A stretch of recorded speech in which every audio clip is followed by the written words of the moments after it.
Perintah sholat 5 waktu diwajibkan bagi umat Islam ketika peristiwa Isra Mi'raj, di mana Nabi Muhammad SAW naik ke langit yang tertinggi untuk bertemu dengan Allah Subhanahu wa Ta'ala.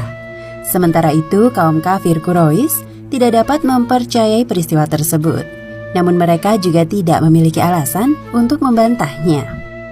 Nabi Muhammad tiba di Mekah sebelum fajar muncul. Dalam perjalanan pulang, Nabi melihat kedatangan sekelompok kafilah dagang yang sama dengan yang beliau lihat sewaktu perjalanan Isra menuju Baitul Maqdis. Tatkala matahari mulai menampakkan sinarnya, Nabi Muhammad sedang berbicara di tengah-tengah kaum Quraisy. Beliau memberitahukan kepada mereka perihal kejadian Isra Mi'raj yang baru saja dialaminya secara jelas dan detail. Wahai kaumku, sesungguhnya tadi malam aku mengalami sebuah perjalanan yang menakjubkan, yaitu aku pergi dari Masjidil Haram menuju Masjidil Aqsa di Palestina, lalu naik ke atas langit tertinggi.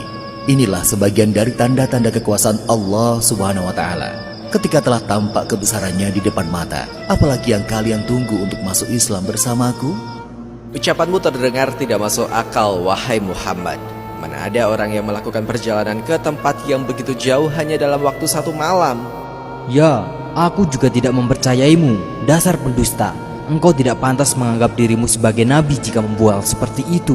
Wahai Muhammad, bisakah engkau menceritakan tentang wujud Baitul Maqdis itu agar kami memiliki gambaran yang jelas?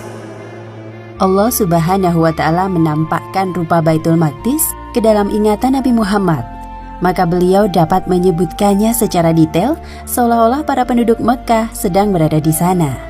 Rasulullah menambahkan bukti untuk memperkuat pernyataannya. Beliau menyebutkan waktu kedatangan rombongan kafilah dagang yang beliau lihat saat menuju Baitul Maqdis. Bahkan Rasulullah juga memberitahukan tentang rombongan kafilah sebelumnya yang mendahului rombongan kafilah dagang tersebut. Sayangnya hanya sebagian kecil dari kaum Quraisy yang mempercayai perkataan Nabi Muhammad. Kebanyakan dari mereka memilih untuk menghindar dan membantah dalam hati.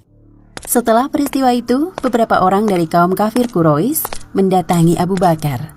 Mereka mencoba menghasut Abu Bakar terkait berita Isra Mi'raj. Percakapan antara kaum kafir Quraisy dan Abu Bakar sebagaimana yang disebutkan dalam hadis yang diriwayatkan oleh Imam Hakim dalam Al-Mustadrak nomor 4407 dari Aisyah radhiyallahu anha.